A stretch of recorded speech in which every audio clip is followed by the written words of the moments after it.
we are welcoming Ali Budd. I love to think of her as, people always refer to us as Cat and Nat. So if they see us, if they see me, they'll be like Cat and Nat. I'm like, okay, well, it's just Nat. But I always think Ali Budd Interiors.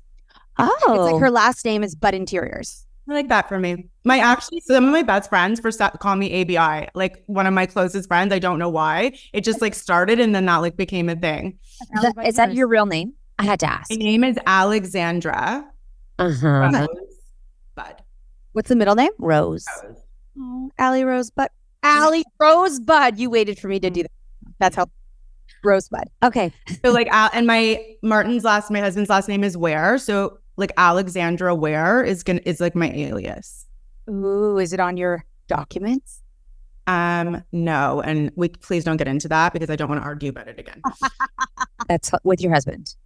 It's you get married again and you're like, I already did all these things once and I can't. So like, we're not changing anything or doing anything. Yeah. And then as far as like, obviously we're going to ask about the show, but is there anything like, if we were to ask you, is there anything that you don't want to talk about? If anything? No, nothing.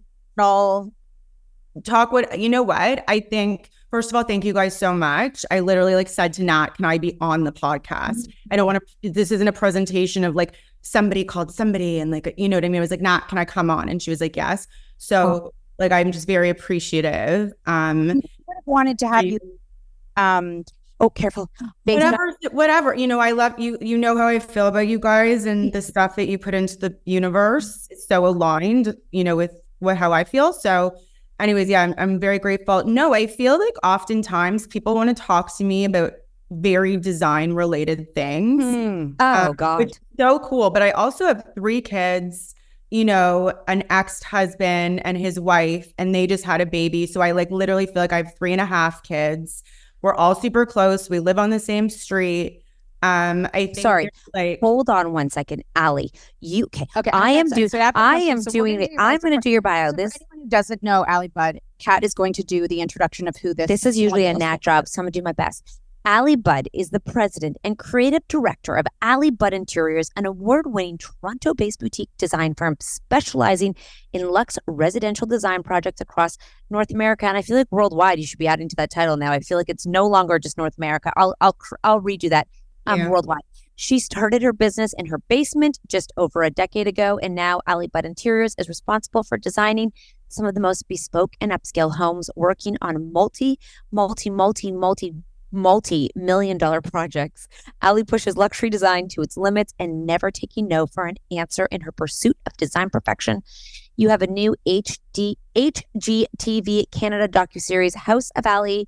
It premiered recently, but I feel like you had one last year too. It just aired in the States and basically the entire world before it came to Canada. Of course it did. So we're very excited it's here.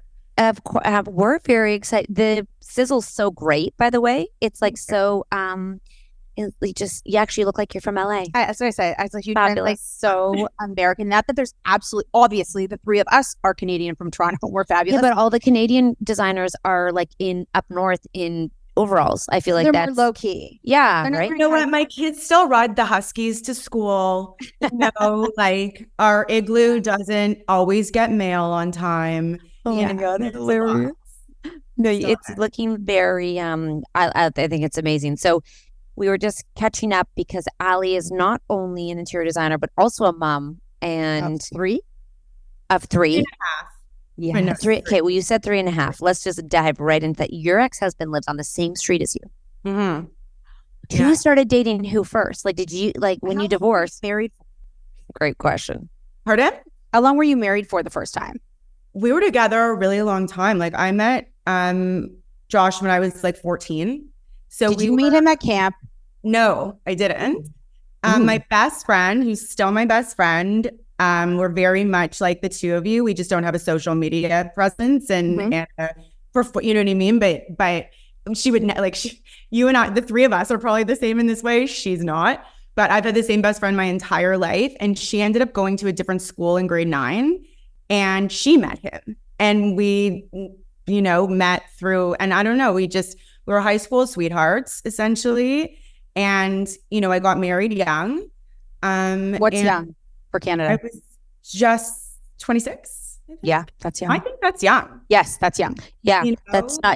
not young. It's young in Canada. Mhm.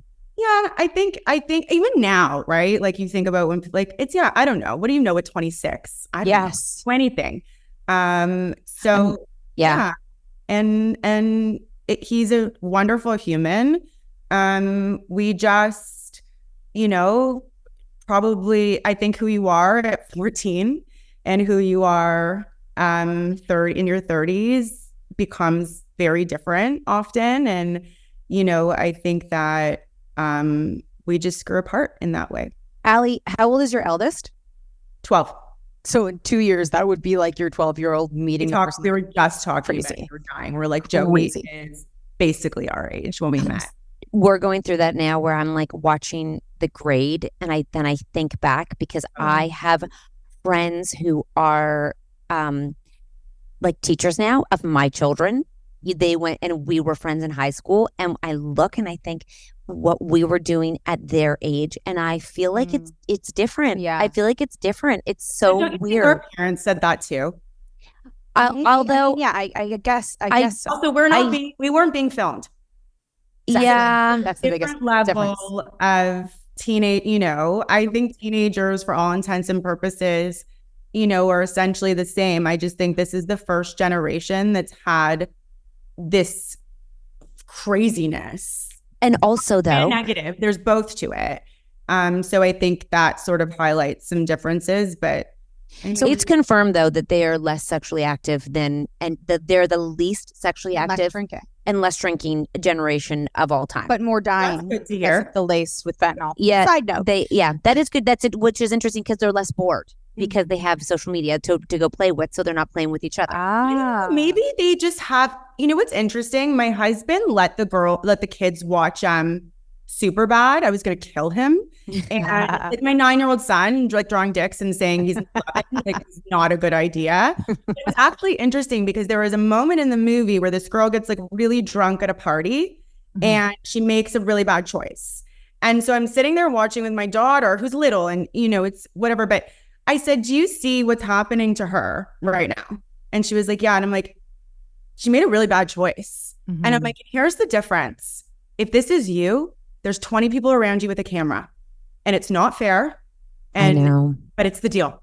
So when you're making choices, when you're out in your life, you're going to have a different set. Like there's also, I think they're seeing different things than we did. And they're aware. Like you just made me add another list. Like my best friend taught me to use tampon. Like I'm like, Mom, where were you? Yeah. Now it was the 90s. Like, so it's just different. I think they have access to more information, which maybe is helpful. Yeah, you also just made me think, oh gosh, now I have to do the other side. Like I always say, don't film. Now I'm like, oh, and don't get filmed. I have to add that to my checklist of what to do. I never did that one. That so many of like watching movies with kids, even though they're making bad decisions, I love like pausing and being like, let's just talk about that moment right now. Because in a lot of the newer movies, you might not see that stuff happening because they're already aware when they're filming it that would never happen. Okay. So that means that your eldest was 2 years old when you started your business in your basement. Is that correct? If I'm doing the math. It was 2010. So it was 2 years. Sometimes I'm like just over a decade because it makes me sound slightly young. Good one. Good. But I'm still like, accomplished if it's a decade. Yes. It's really been like 15 years almost. So when you started in your basement, you had previous work as an interior designer for other companies? Yes. So I had worked for a few different companies prior to that. I had gone to school for it. And I was just like, now or never. Like let's see what we can do. What's the worst thing about your job? Oh gosh, I feel like there would be so many. I could never handle what you do. I think there's a lot of misunderstanding around what we do, which I find hard to combat. I think that, listen, it's an industry that feeds so many different people, right? Like there's someone that's doing 2 jobs a year. There's someone that has a 200-person firm, whatever, but like we are wildly educated in construction. We do all of our own packages in-house. We are dealing as— What does that mean, all of your own packages? What's a package? I mean, like we issue a full package to build the house. That comes from us. So every trade and every, everyone who's on site is referring to our documents and our drawings in order to facilitate this build. Pillows are cute. It's like the least of my concerns. Except for you have to do that as well. I love that part and I love all of it. But there's, you're dealing with a lot of money. It is arguably the most emotional investment that people make personally. Like you could trade millions of dollars all day long, but if this is your house, it's like, it's your home. It's where your kids are, where COVID changed how we feel about everything. So there is a certain pressure in that I think a lot of businesses don't face, because when you're dealing with people and the bottom line is business, it's very different than the bottom line being personal. So you're adding complexity into dealing with all the things that a lot of businesses deal with. So I think there's so many different things. I also think this one's tough for me and it really makes me mad, but I feel like I've worked so hard and my team is so unbelievable. They're so smart. They're better than me in many cases. And we still show up sometimes to sites with, construction's male dominated, and lots of people respect us. I'm not going to suggest that a lot don't, but people assume we're stupid. People, the way we've been spoken to before would blow your mind. I was in a Zoom and I actually can't believe I'm sharing this, but here we go. Share it. I was in a Zoom meeting and I was talking through with an architect who was in the US, but something about the HVAC and how we need to ensure that, the space between both floors is big enough so that we don't have bulkheads. Cause like you go to the trouble of building this beautiful house and then you have a bar across. It's horrible, right? Yeah. So, anyways, I'm literally like I'm very chatty. So I'm going through and I'm explaining what I need this to be like. And he goes, "Can I stop you for a second?" And I said, "Okay." And he goes, "I just need to tell you how attractive I find it when a woman understands construction." Oh my God. And I had 2 team members with me on the call. And it's like, tell me what you do in that moment, please. Because close the screen. I know. I also have to work with that person. Like, if you sort of just, it's a conversation I've actually had with a lot of people. You're going to appreciate this. Like everyone thinks being a woman, it's like either it's Harvey Weinstein or you're totally fine. Every girl I know has so many of those moments. Yeah. Just conditioned to be like, haha. Anyways, back to the HVAC, and it's like these moments I've started asking my girlfriends, one of my girlfriends worked in fashion for a long time. She's like, fuck, when I was 20, I'd go to Vegas for the shows. And my boss would say, don't talk to him when he's drunk. Don't sit on his lap if he asks you to. Make sure that she would and it was so normal. Yeah. So no, you're right. Kind of stuff, it really, and I hate the word girl boss, and I hate it gets to me. Allie, so, what would be your when you're looking at your daughter? You have a daughter you have 2 daughters or 1 daughter? I have one who's 12, one who's 4, and a son that's 9. So when you look at, let's say, your 12-year-old and you picture her in that situation, how would you advise her to respond, taking into consideration everything?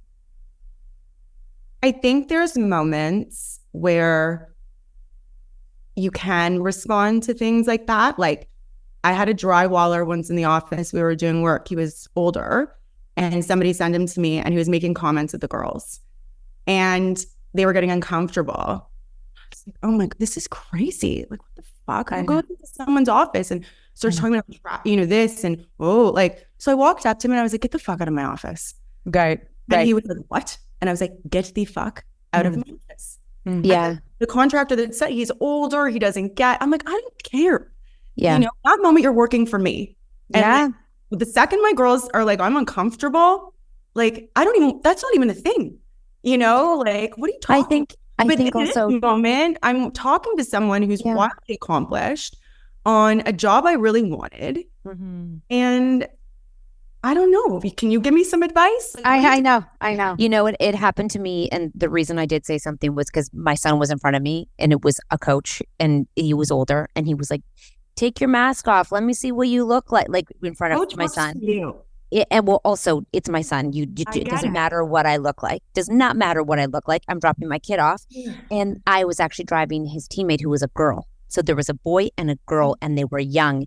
And I said, number 1, no. Number 2, you can't say that to people. It doesn't matter what I look like. And number 3, you can't talk to me. I was so mad and I said it. And then I walked out And I called my husband and I said, it's disgusting that our son and this girl, his teammate, were exposed to this. And, I hope you have a conversation with the coach, because as a man, I think you should go and have a conversation with him in that space, because I did say something. And I think for you, I think that what we have to do, unfortunately, as women is say, you can't say that. Like that's not, I know it. I know. And listen, I have no problem speaking my mind. That's never a thing. Yeah. This might be a compliment, but that's actually not, like, that's way, it makes me feel like you're not listening to anything I'm saying. And I think that it's so hard. It is. It's like, I'm a very reactive person. Yeah. I always have been. And somebody said something to me recently. They were like, or not recently, it was a while ago. Don't be reactive, be responsive. Those are two very different things. Like a reaction is like your immediate feeling to something. And a response is when you sit down and you think through like how you're going to navigate a situation, right? And typically you do I regret going up to this old man and being like, get the fuck out of my office? I don't regret the intent, but like I might have dealt with it slightly different. Right. If I thought about it for a minute, but I didn't. Whereas in this situation, I don't know. I sort of felt like I was just going to gloss over and move on. But it brought up a really interesting conversation with a lot of girlfriends and, success women. It's like, we don't even think about these situations. We're just so used to them. Imagine going into a room of men and the first thing you say is, holy, you're also attractive. Like, when would that ever happen? No, the whole everyone. Maybe they like it. I don't know. We should try it. But their response would definitely make the woman feel uncomfortable, probably. I don't know. When you talk about your team we had a conversation on the phone before, and I was saying, with reality television, it is really hard because they, Kat and I have been in the situation where, way back when, and since forever, we want to do a show with you. We want it to be a reality with the two of you and your families. And obviously, it's not going to be interesting if there's not some drama between you two. Like you need to splash a martini. What? You just gotta splash a martini on her face. Yeah, exactly. So we're like, we because this is a real friendship and because of our families, let's never be able to do that. But you were faced with the same situation when you were pitched the show, and you told me how you talked to them about how you were going to handle that. Can you tell us? Yeah, I mean, first of all, I'll say Chorus never asked me to fight with anybody. It was like never. It wasn't like that. It was like I just need to stop for a second. Every single one of the production companies was American. And they said we need conflict. It's not specific to America. It's the way that groups of women are found to be interesting when they're combative, right? So, watching one woman on a show, you have like Tracy Tudor on $1 Million Listing or whatever, they seem to be more allowed to not have that dynamic. But the second you get groups of women together, that seems to be what people find interesting. So Quarks didn't come out and say that. I think I didn't go and like pitch this as a show to them. They came to me. So there was sort of like, again, this is my business. It's my livelihood. I was like, if I'm going to do this, I just need you to know, like, these are my kind of non-negotiables. And what I'm like so proud of is having a team of women and the way that we interact with one another and how supportive everybody is. And like, there's no room for drama here. I do not want to, we've all had those jobs, where you like walk on eggshells all the time. Yeah. You're like waiting for someone to be mean or waiting to see if someone's going to come in a bad mood or a lot of people are scared of their boss. Right. So I'm also not two people. I'm like, not, and you guys are the same. You're not like mom you, friend you, work you. Like, I don't know. I don't want a business like that. I don't want a life like that. And it's just, there's no place for it here. So, and you had said, like, when it comes to construction and all this, there's more than enough drama that will happen with deadlines and things that don't work out and measurements and characters. Like I said to them, I don't want to cast anyone, but I'm like, believe me, you could not cast my team better. I know. You're a central casting agency in New York. Like, trust me about it. And our dynamic is real because they were all at my wedding with Martin. Like, we've been together, all of us, so long that it's like we bounce off each other in a way I could never do with a stranger. How many women are on the direct team? 13. Are there in that direct team? I mean, like people that are in the office with you, not the people that you hire externally. How many are women? 13. I love it. And all the people I hire externally are also women. Yeah. How do you, in terms of projects, how many projects can you take on a year? And is it ever, are you now at the point where like, I have too many projects on the go? Yeah. I mean, listen, I think saying no is just as important as saying yes in any business. Just like you guys said, you could have been like, oh my God, a show. And then not look at anything else they said to you. Just be totally consumed with the thought of being on TV, but you realize it's not right for you. Mm-hmm. So I think everybody in every business, there's always some of that. And then time management, like, I was supposed to be at a dinner on Monday night. I was like, I can't do it. It's not like I had other plans. Like you have to do like what you feel is right, and you can't burn yourself out, and you can't be everything to everybody. So we can't have 800, we're 13 and I still want to be really involved. I think we're excellent at managing our time and managing projects in a very consistent and precise way. So we're able to understand what we can take on depending on what positions other projects are in. It's challenging to say how much we do per year versus, sort of what we have going on. But we're always sort of in different phases with different projects. There's lulls in construction, for example, where we've done predominantly most of our job already. And we're sort of just here to answer questions or waiting or checking on sites, or, furniture's all been ordered. So we're just kind of sitting for 8 months on this one while it's trapped. Like I have a logistics team, so then they take over. So we're kind of bouncing all the time with what we can do. I can't imagine your brain. It must be so full. I was like, what's it like at bedtime? Can you sleep? Can you turn it off? Like do you that need is to medicate? So I am balls totally in the air.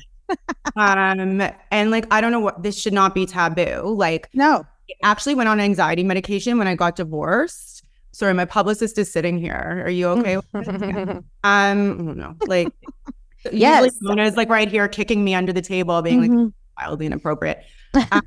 And I realized in that moment that I've stayed consistently on this low dose. It's changed my life. Like I still want to be worried about things and stressed about things, but living with that pit in my stomach, making myself sick over things, like that is not a good way to live. I'm not laughing at you. From when I was young, I was always like that. Me too. Yeah, I'm laughing at my friend Natalie beside me because she likes to go high and then revert, like work backwards rather than start low and go high. So like she just went, I mean, there was times where she's like, I was like, she just sit there and like the kids are basically about to rip the heads off, like ripping, like I mean like brawls. I think at that time that's where I needed to be. And she just sat there and she'd laugh like, and I was like this. I was like, Natalie, and she'd be like this. Yeah. And I was like, you need to lower your dose. So I was like, babe, bring it down. And she's like, I think I need to lower the dose. I was like, yes. I have a question about that. And I know this isn't on topic, but this just made me think it. You know that you were like that since you were a little kid. I do. I've been in a lot of therapy. So we're talking about young me. And so young you was anxious and all of that. And I didn't end up going on until after my my first baby. Do you think that your life would have been any easier if you had been medicated earlier? Because sometimes I think to myself, I'm like, my mom was always just like, you're fine, carry on. And I would feel it just the way I felt it. When I finally got my medication. Parents didn't know. They didn't have the same support systems or access to information, or community that we have as parents. Like this changes everything as a parent. Like, oh, your phone. Yeah, like my mom didn't even know half my friends. No. Like it's just different, right? But if you saw your daughter experiencing it now, would you try to help her out now that we know how good it feels? I don't think I am the least judgy person. Yeah. Frankly, I don't care. Yeah. I care about what I do and my children, but like, totally. I'm not at Starbucks at 9:30 talking about like who slept with, like, I don't know. And I never know the gossip ever. And I don't care.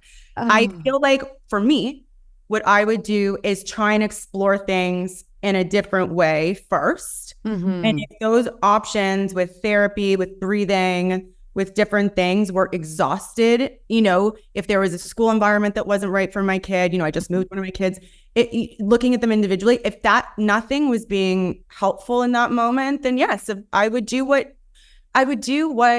they need. Yes. Totally. You're both so lucky you have felt like that. You know what I mean? because you know what they would feel. Yeah. Because I don't feel any anxiety. I feel nothing. She's like, I don't get it. Weird. It's very hard to understand because I'm never in fight or flight. Sometimes it's like too much. I'm like, hello, you know. I'm not. She already has health. But it's not fight or flight with tasks or it's like my own emotional response to things and internalizing things in a way that is just unhealthy. Like obsessing about thoughts that do not need to be, it's a waste of your time. I know someone who told me they go every night and think about all the mistakes they made as a child. You know who that is? Every night before they go to bed. I'm like, what mistakes did you make as a child? It's those big living like that. Yeah, like, but it's those big things when you were little that like kind of like you just can never forget because they were so embarrassing and that you spend so much time thinking about it that it's like marked in you forever. Allie, I see on the show that your husband is a part of it. Yeah. What is your husband? At least dragged him in. I love that because he's like super hot and he's cool and he has an accent. We have to wrap it up. She has an interview. I would highly advise second marriages for all of your listeners out there. This is crazy. I just said that. I just said that. It's a great situation. Does he work with you? No, he runs a roofing business in Toronto, so he's in construction. We made a decision not to have the kids on, especially until we really understood what this was going to be. Like, I don't know. Don't do it. Don't do it. Despite my eldest dying to do it. But I was like, again, your decision. Your decision. I need him to understand. Like, I hate when you come home and you're like trying to explain. Like, that's why you guys probably talk so much. Yeah. And I'm sure your husbands are involved. But it's like, I want him to understand it from the level of he's experienced it. Because this is too big for me to do without him. Yeah, yeah. I don't want this side of my life to be like, it's such a big time. Like, it's all of it, emotional time. Yeah. So much into it. Like, I need him to get it when I say to him. I need him to know, like, I love Jake, my cameraman. Isn't he the best? And he's like, oh my God, I love Jakey. Right. Oh, cool. Jake seems nice. You know? Right. I do better like that, I think, you know, as a couple. Okay. So I have to say why we said, because our kids were like, get it, do the show. Because there were so many times to do the show. And then I showed, they want to be on it too. And then I showed my 15-year-old, their 12-year-old selves. And they were like, ew, cringe, delete the photos, you know? And I think to myself, that those things are forever. I'm like, you'd have to live with your 12-year-old self forever. Our kids think about those videos are so funny. Allie, where can people watch the show? Where can people follow you? Tell us everything. Okay, so you can watch the show on HGTV Canada. It streams on StackTV. My Instagram is Allie Budd Interiors. Can I say one quick thing? I'm so sorry before we wrap, because I just want to say something about Natalie just for one sec. Because you were talking about this today on your stories. Yeah. So Natalie called me. I built a house in Costa Rica. It's for rent. Natalie called me. She had some questions about it and said, I want to rent it. Natalie did not ask me for one single thing. Natalie did not ask me to do a deal for Instagram. Natalie did not come to me. She's just like, this looks awesome. I want to support you. I want to rent it. And then did stories about it. Like, I really respect you for that. Not because this whole world has become about one for one. You know, if like, I do this, then you have to do this, and it's like, I just think you were the epitome and the example of what you were talking about this morning. But I want to make sure people know that as well, because I already thought you were the best, and that just made me, and you know, of course I'm going to give you things when you're there, and I'm going to make it amazing for you. But like, you didn't ask. Well, both you and, you know, your team are all women, and your partner who you worked with as a woman, and we're all like here in Toronto trying to make it for each other, and we need to support each other and not have that sort of like, you need to have that bitchy thing between you to be interesting. We can't all just support each other. There's just one problem. I wasn't invited. Well, that's up to you guys. I don't understand it. You can go another time. We already looked at we actually joke because she comes on all my family vacations with my extended family, but I have never been with her. Someone was like, Natalie, we joke all the time because it's her husband's family. So I have to get get in there. Show up. Just show up I'll give exactly. you the info. Just show like another bombshell enters the villa. We have that moment in Costa Rica. We always joke, I'll get the place next door. Like, and surprise, oh my God, what are you doing? I had no idea you were here. Well, you guys are going to build more houses and then we'll do it beside each other. They're all giving me looks out here. Bye. Someone's going to yell at me, but I could talk to you forever. Let them yell. I don't actually ever say this, but like, let's go for dinner, like do something. Yeah, I don't ever really want to go for dinner, but I do. So no, let's do it. Let's do it. Okay, Allie, thank you so much. Thank you, Congratulations on the show. Thank you. Bye. Okay, bye.